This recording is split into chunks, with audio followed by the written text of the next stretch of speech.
하나님께서 오늘 우리에게 주신 말씀 보겠습니다. 성경 말씀은 요한복음 15장 4절에서 5절 말씀입니다.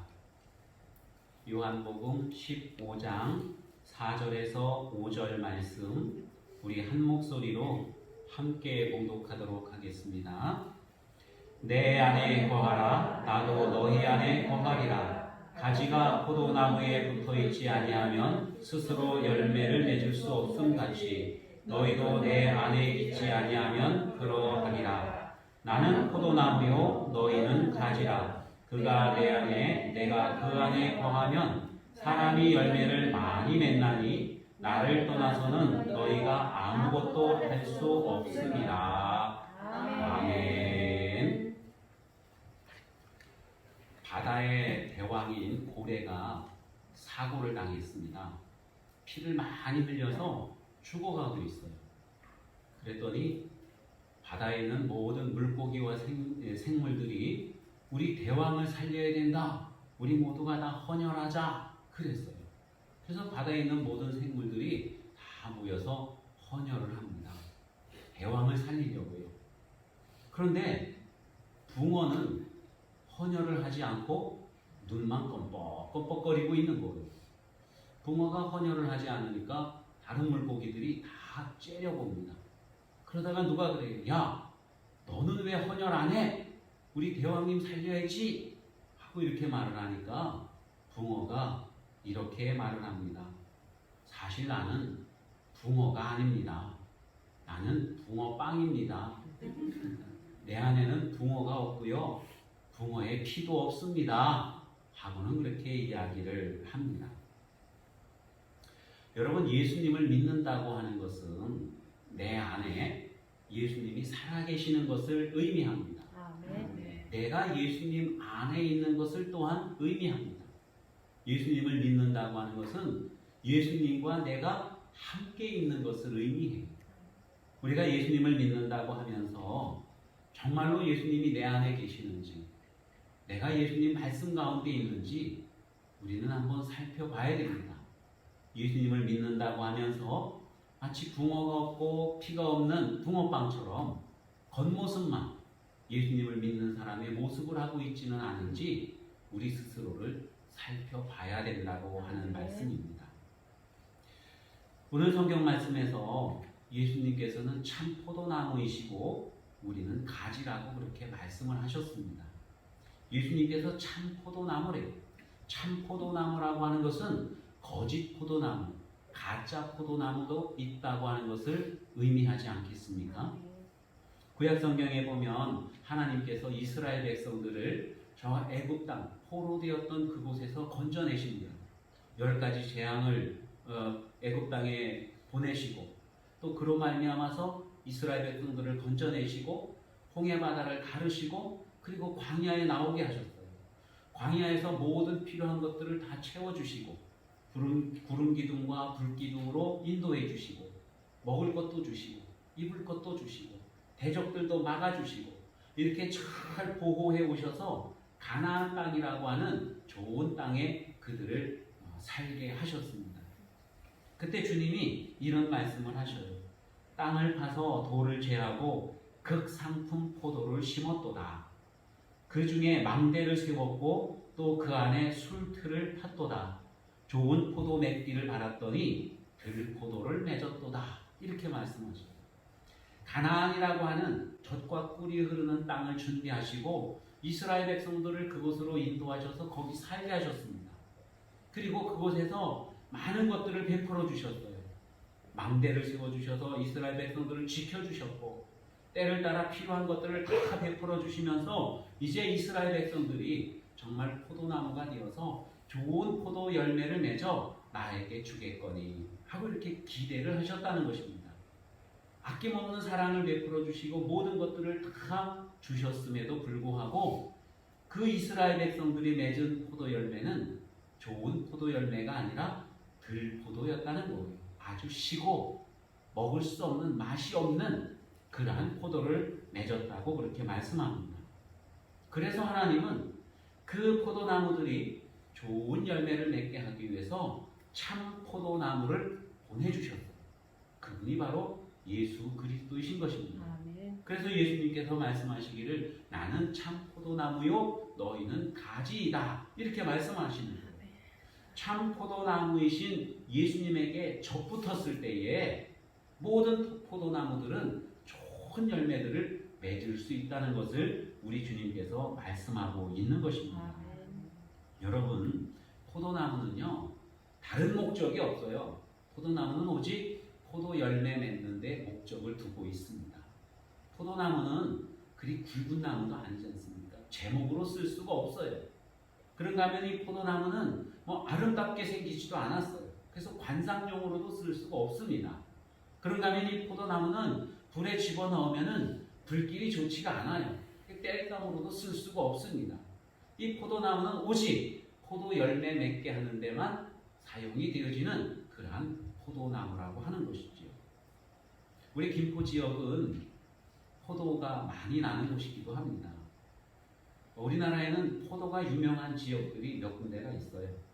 저기 입장에 가면은 거기 입장 거봉이라고 하는 큰 포도가 달리기도 하고, 또 고속도로를 지나가다 보면은 송산이라고 하는 곳이 있는데 거기도 송산 포도가 유명하대요. 제가 알기로 제일 유명한 포도는 저기 가평에 가면은 운악산이 있는데 운악산 그 산자락에 비가림 포도, 운악산 포도라고 합니다. 제가 예전에 한 송이 먹어봤는데 정말 맛있더라고요. 김포포도는 어떨까요? 김포포도가 예전에는 그냥 이렇게 비를 맞추면서 노지에 기를 때는 김포포도가 사실 맛이 별로였습니다. 시기도 하고 이렇게 터지는 것도 있고 알도 그렇게 실하지가 못했었거든요. 그런데 요즘은 김포에도 다 비가림 포도를 합니다. 보호를 잘 해줘요. 비가림 포도를 재배를 하는데 포도가 요즘 맛있습니다. 어저께 대명리에 백기로 집사님 댁에 다녀오다가 포도를 팔길래 포도를 한 상자 샀어요. 먹어봤는데 너무 맛있더라고요.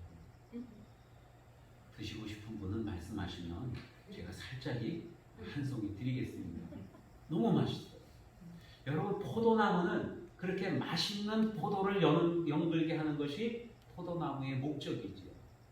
그래서 포도나무는 이 포도 열매를 맺지 않으면, 맛없는 포도를 맺게 되면 이 포도나무는 더 이상 쓸모가 없는 것입니다. 그러면은 찍어서 불에 던져버리는 것, 땔감으로 쓰는 것도 아니라 그냥 태워버리고 마는 것입니다. 그게 포도나무의 목적이라고 하는 것이지요. 여러분, 어떤 열매를 맺기 위해서는 꽃이 핍니다. 꽃이 피고 그 꽃이 진 자리에 아주 작은 열매가 맺지요. 그리고 이 열매가 자라나면서 커지고 익고, 그래서 과일 향이 아주 탐스러운 그러한 열매가 되어집니다. 성경에 보면 꽃에 대해서도 말씀을 하고 있고 열매에 대해서도 말씀을 하고 있어요. 꽃에 대해서는 제가 쭉 찾아보니까 한 약 50회 정도가 성경에 기록이 되어져 있어요. 꽃받침, 꽃 모양, 꽃자가 들어간 것이 47회인가 그 정도가 됩니다. 그러니까 꽃에 대한 이야기가 약 50회 정도가 나오죠. 그런데 열매에 대해서는 200회 정도가 나옵니다.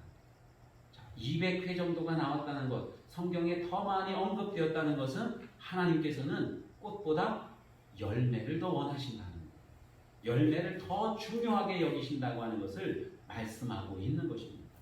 여러분은 어떻습니까? 꽃이 좋으십니까? 아니면 열매가 좋으십니까? 여러분, 여기 꽃이 있어요. 지난주에 봤던 꽃이 오늘도 이렇게 싹 피어 있어서 야, 좋다. 근데 이 꽃은 진짜 꽃이 아니기 때문에 지난주에도 있었고 이번 주에도 있고 다음 주에도 그냥 놔두면 이대로 있을 것입니다. 모양이 아름다워 보이죠. 근데 여기 향기가 없고 생명이 없어요. 여러분, 꽃이라고 하는 것은 한순간 보면은 정말 아름답고 감동을 줍니다. 향기도 있어요. 그런데 그 꽃은 오래 가지를 못해요. 금방 시들어버립니다. 화무시비롱이라고 하는 그러한 말도 있지 않습니까? 아무리 예쁜 꽃이라도 열을 넘기지 못한다는 겁니다. 여러분, 꽃이라고 하는 것은 일시적이고 순간적이고 말초적인 그러한 쾌락을 종종 의미하기도 합니다. 그래서 욥기서에 보면 그는 꽃과 같이 자라서 시들며 하고 그렇게 표현을 하고 있어요. 인생에 대해서 꽃과 같이 화려한데 금방 시들어 버린다고 하는 말씀입니다. 시편 103편에 보면 인생은 그 날이 풀과 같으며 그 영화가 들의 꽃과 같도다. 영화롭지만 그것이 들의 꽃과 같이 한순간에 시들어 버리기도 한다는 거예요. 자, 야고보서에 보면은 부한 자는 자기의 낮아짐을 자랑할지니 이는 그가 풀의 꽃과 같이 지나감이니라. 풀의 꽃과 같이 그냥 휙 지나가 버리고 만다는 거예요. 아무리 좋은 부귀 영화도 아무리 아름다움도 건강이나 이러한 모든 것들이 다 꽃과 같이 그냥 한순간이고 지나가 버리고 만다는 것입니다. 여러분, 그런데 오늘날 보면은요, 많은 사람들이 이 꽃을 구해요. 꽃에 빠져들기도 합니다. 여러분, 이 꽃은 우리의 감성을 자극해요.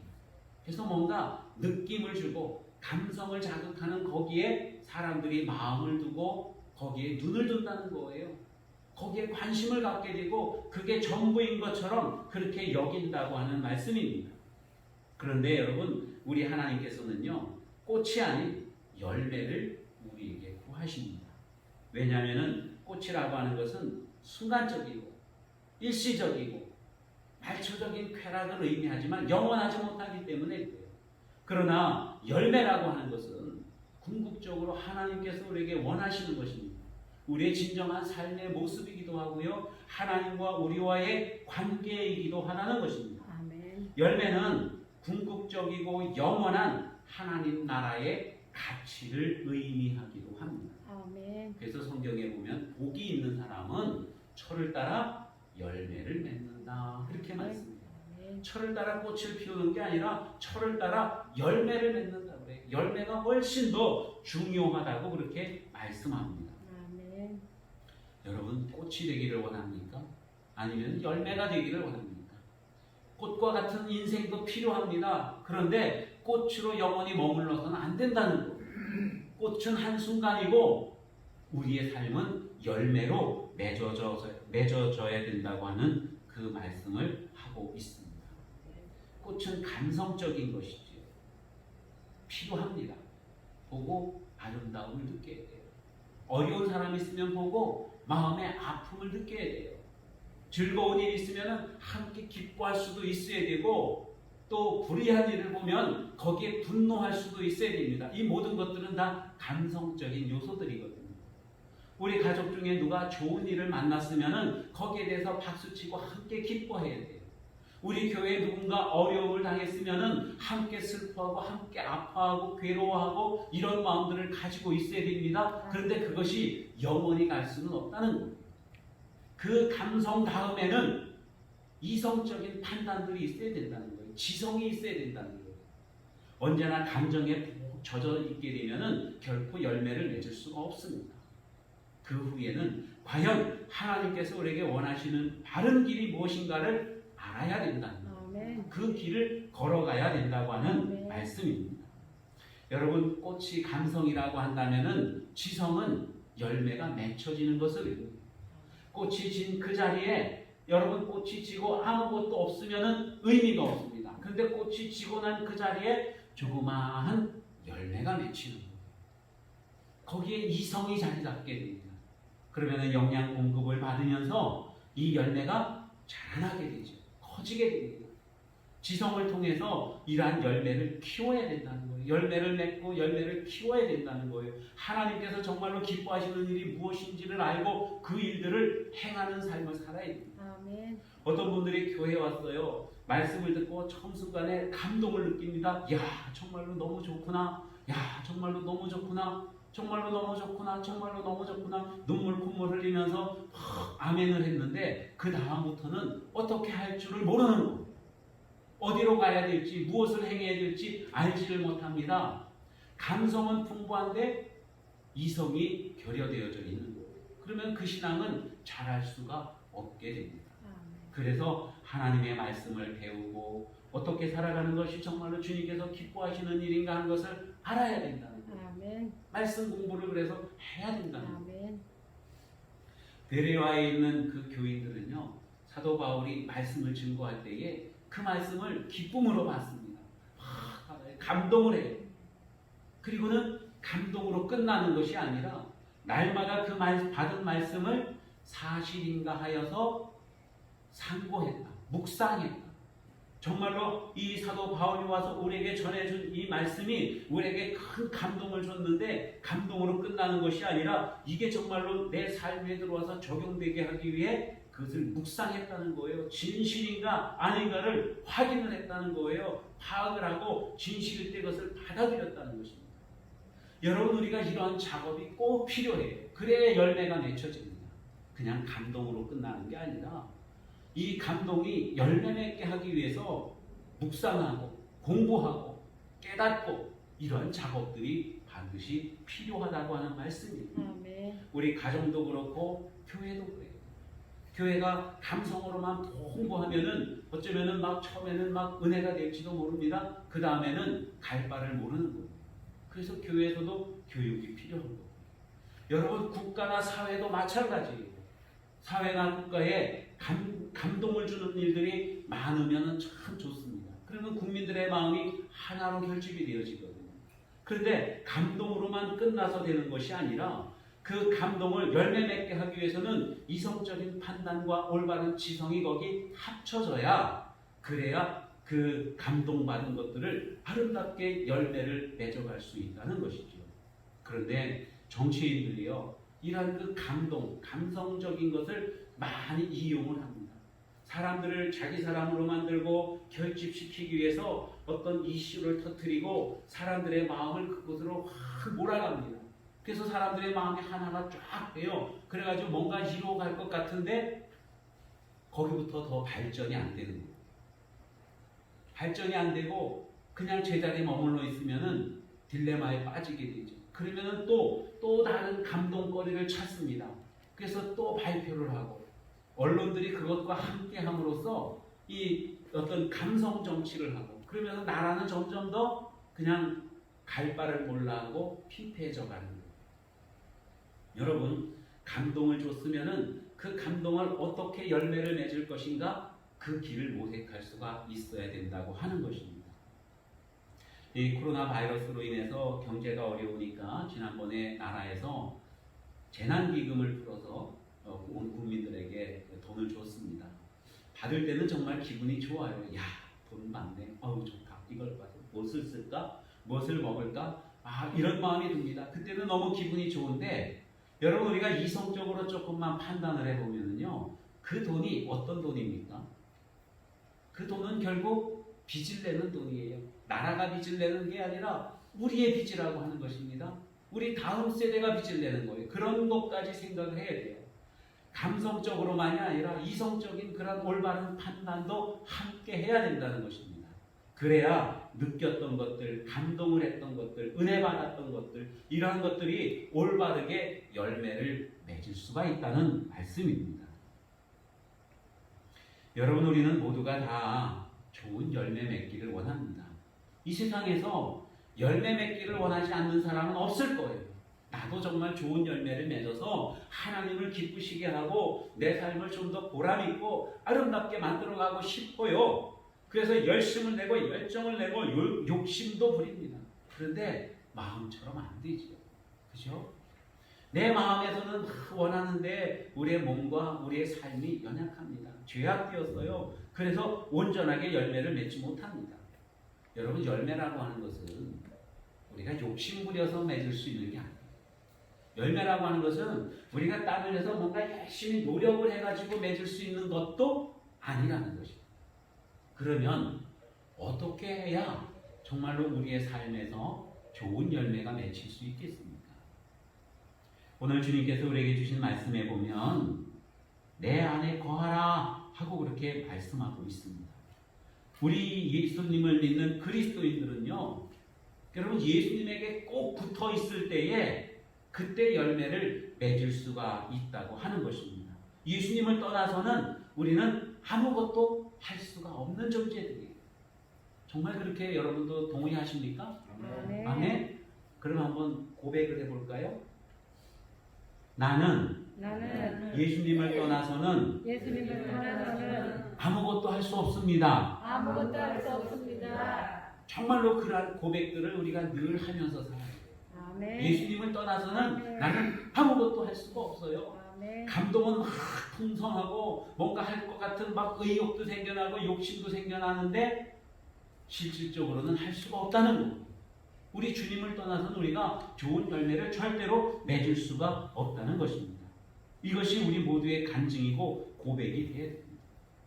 누군가를 정말로 용서하고 사랑하고 싶은데 그게 마음대로 되나요? 나에게 원한을 맺히게 한 사람, 나를 손해를 준 사람, 피해를 준 사람, 그 사람을 용서하고 싶은데, 사랑하고 싶은데 그게 마음대로 안 된다는 거예요. 생각하면 할수록 우라가 치밀어 오르거든요. 여러분, 그럴 때 우리는 예수님을 사랑하는 것입니다. 예수님을 생각하는 거예요. 예수님에게 우리는 더한 죄인들이었는데 주님께서 우리를 사랑해 주셨어요. 지금도 사랑하고 계시고, 내가 정말로 예수님을 사랑해요. 내가 예수님을 정말로 사랑한다고 하면 우리는 우리의 모든 이웃들, 나에게 그 어떤 악을 행한 사람도 용서해 줄 수가 있게 되는 것입니다. 그 사람을 위해서 기도하고 그 사람을 사랑하고, 여러분, 그러한 삶을 우리가 살 수 있게 되어진다고 하는 말씀입니다. 치밀어 오르는 분노를 억제하기가 너무너무 어려울 때에 여러분, 예수 그리스도를 우리 가슴에 모실 수 있기를 축원합니다. 아멘. 예수님을 품으면 예수님의 열매가 맺힙니다. 여러분, 우리 예수님께서는요, 하나님이시지만 사람의 몸을 입고 이 땅에 오셨어요. 예수님에 대해서 표현을 할 때 예수님은 완전한 신이시며 완전한 인간이시다, 완전한 사람이시다, 그렇게 표현을 합니다. 그러니까 예수님은 하나님이실 뿐만이 아니라 완벽한 사람이라는 거예요. 온전한 사람이라는 거예요. 그래서 예수님을 닮으면 우리들도 온전한 사람, 열매 맺는 사람이 되어질 수 있다는 것을 말씀하고 있는 것입니다. 우리 예수님께서는 아까 말씀드렸듯이 사람에게 필요한 것이 감성이고 지성이고 영성이에요. 이것이 골고루 잘 조화롭게 이루어진 사람이 온전한 사람인데, 바로 예수님은 그러한 모든 것들을 골고루 잘 갖추신 분입니다. 예수님께서는요, 감성이 풍부하신 분이었어요. 그래서 예루살렘을 보면 예루살렘이 멸망한 것을 생각하시면서 마음이 아파서 눈물을 흘리셨습니다. 갈 곳을 몰라 하는 백성들을 보면 마음이 민망해지셨어요. 마음이 너무 아프셨다는 거예요. 그런가 하면은 정말 하나님을 믿는다고 하면서 하나님의 뜻과는 정반대로 행하는 그 바리새인들을 보면서는 분노하시기도 하고, 성전에서 가죽끈으로 채찍을 만들어 사람들을 내쫓기도 하고, 예수님은 감성이 풍부하신 분이었어요. 그런가 하면은 이 감성은요, 열매 맺게 하시는 분이기도 하셨습니다. 그것을 사람들에게 가르치셨어요.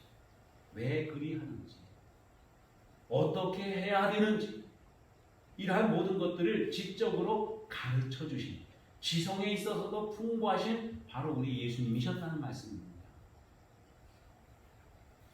그런가 하면 우리 예수님은 또한 하나님과 일치되어지는 그러한 삶을 사셨죠.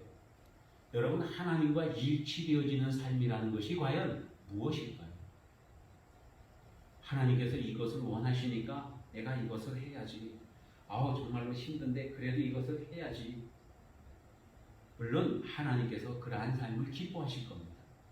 그런데요, 하나님과 일치되어지는 삶이라는 것은 하나님께서 기뻐하시는 일들을 억지로가 아니라 그 삶 속에서 자연스럽게 나오는 거예요. 하나님의 뜻, 내 뜻이 곧 하나님의 뜻이 되어지는 거예요.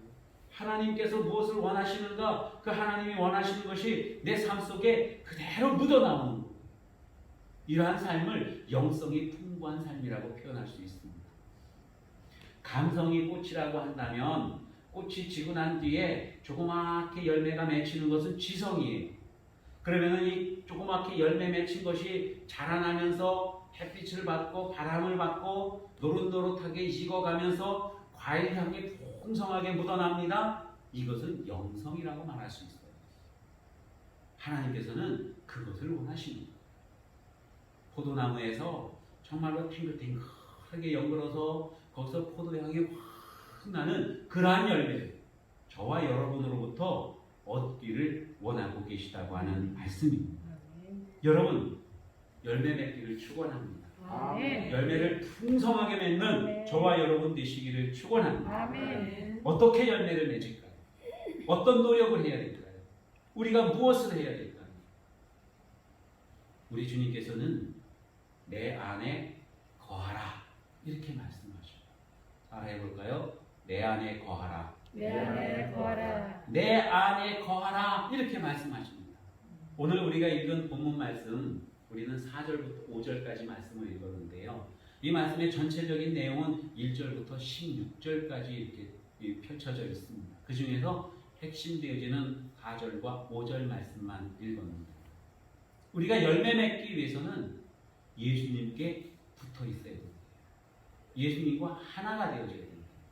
그래서 1절부터 10절까지 10개의 구절 가운데 내 안에 거하라, 거하라라고 이렇게 말씀하시는 게 11번인가 이렇게 기록이 되어져 있습니다. 그만큼 거한다는 게 중요한 거예요. 주님과 내가 함께 거하는 거예요. 동행하는 거예요. 예수님께서 내 마음속에 계시고 내 삶 속에 계시고 내가 예수님 안에 있고 이러한 삶을 살아갈 때에 여러분 우리는 하나님께서 원하시는 좋은 열매들을 좋은 과실들을 풍성하게 맺을 수 있다고 우리 주님께서 말씀하고 있는 것입니다.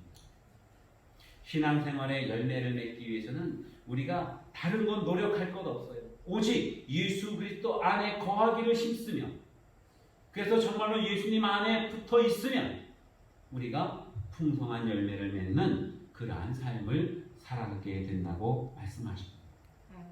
여러분 열매를 사실 맺는 것은 우리가 하는 게 아니고요. 하나님께서 하시는 거예요. 그리고 열매가 자라나고 익어가고 이렇게 하는 것도 역시 하나님께서 하시는 것입니다. 단지 우리는 예수님께 붙어만 있으면 돼요. 예수님 안에 있으면 됩니다. 예수님을 우리의 삶 속에 모셔드리면 됩니다.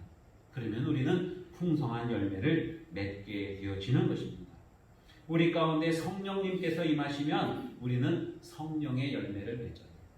여러분 성령의 9가지 열매가 있지요. 사랑과 희락과 화평과 인내와 자비와 양선과 충성과 온유와 절제. 9가지 열매. 우리 교회 이름이 성실교회. 성령의 열매라고 하는 뜻이 있어요. 다른 교회는 몰라도 성실교회만큼은 우리가 성령의 열매를 풍성하게 맺는 그러한 교회가 되어야 되지 않겠습니까? 아멘. 어떻게 우리가 성령의 열매를 맺을 수 있을까요? 내가 노력을 해서 맺는 게 아니고 내가 기술을 연마해서 맺는 게 아니고 여러분 성령의 열매를 맺기 위해서는 성령님이 우리 삶 가운데 계시면 돼요. 성령님이 나를 주장하시면 돼요. 그러면 우리의 인격이 자연스럽게 성령의 열매의 삶으로 변화되어지는 것입니다. 여러분 성령의 열매는 9가지 열매가 있다고 했어요. 근데 그 열매가 각각 열매가 아니에요. 어떤 사람은 사랑이 많은데 기쁨이 없어. 어떤 사람은 절제는 잘하는데 충성이 없어. 이게 아니라 성령의 열매를 맺으면 이 9가지 열매가 각각 그 사람에게서 나타난다는 거예요. 모든 그 특성들이 다 나타나는 것을 의미합니다. 강원도에 가면은 오미자라고 하는 열매가 있지요. 그 이름의 의미가 이 오미자는 5가지의 맛이 거기서 난대요. 짜고, 시고, 달고, 쓰고 또 뭐가 있죠? 하나는 매콤하고 5가지 맛이 난대요. 그래서 오미자예요. 여러분 성령님이 함께하는 그 사람은 9가지의 열매를 맺어요. 사랑과 희락과 화평과 인내와 자비와 양성과 충성과 온유와 절제. 성령 충만한 사람은 그 사람을 보면 그 사람에게서 이 9가지의 특성들을 다 경험할 수 있다는 것입니다. 아멘. 예수님과 함께하면은 예수님의 열매가 우리의 삶에서 맺혀지는 거예요. 감성이 풍부하시고 지성이 뛰어나시고 영성으로 하나님과 온전하게 연결되어져 계시는 그 예수님의 열매가 우리의 삶 속에서도 그대로 나타난다는 것입니다. 사랑하는 성도 여러분, 우리 예수님과 늘 함께 하시는 저와 여러분 되시기 바랍니다. 아멘. 예수님을 꼭 붙들고 예수님 안에 거하는 저와 여러분이 되시기를 아멘. 바랍니다. 아멘. 여러분 신앙생활을 얼마 하셨습니까? 30년 하셨습니까? 40년 하셨습니까? 아니면은 모태신앙입니까? 아니면 3대, 4대를 잇는 그러한 배를 잇는 신앙입니까? 우리는 연조를 자랑하지 말고 정말로 내 삶 속에 나타나는 열매를 자랑할 수 있는 그러한 사람들이 되어야 됩니다. 아멘. 우리 자녀들, 우리의 이웃들이요, 우리의 신앙의 연조를 보고 믿음을 본받는 게 아니에요. 우리의 신앙의 열매를 보고 그리고 주님께로 나옵니다. 우리 이웃들이 나의 모습을 볼 때 나를 통해서 예수님을 볼 수 있어야 되는 거예요. 그래야 그들이 주님 앞에 나오게 되는 것입니다. 우리가 이웃을 전도하지 못하고 자녀들이 딴 길로 행하고 있다고 한다면 정말로 나의 삶 속에 예수님이 계시는지, 성령님이 계시는지, 내가 정말로 하나님의 사람인지, 내가 열매를 맺는 사람인지 우리는 스스로를 뒤돌아봐야 될 것입니다. 여러분 예수님께 꼭 붙어있는 저와 여러분 되시기를 축원합니다. 아멘. 우리의 모습을 살펴보면서 과연 내가 예수님께 붙어있는지, 하나님께 드릴 정말 믿음의 열매들이 나에게 풍성하게 나타나고 있는지 우리 자신을 돌아보면서 정말 주님과 더 가까이 하기를 힘쓰는 저와 여러분 다 되시기를 축원합니다. 아멘. 기도하겠습니다. 은혜로우시고 사랑이 많으신 우리 하나님 아버지 감사합니다. 우리를 주님께서 불러주셔서 열매 없던 자들, 꽃도 없던 자들인데 불러주셔서 하나님 우리와 함께 하셔서 꽃도 피게 하시고 열매도 맺게 하시고 맺혀진 열매가 떨어지지 아니하고 탐스럽게 익어가게 하심을 감사드립니다. 하나님 정말로 그러한 사람들이 되기를 또한 소망합니다. 언제나 예수님 안에 있는 저희들이 되게 하여 주시옵소서.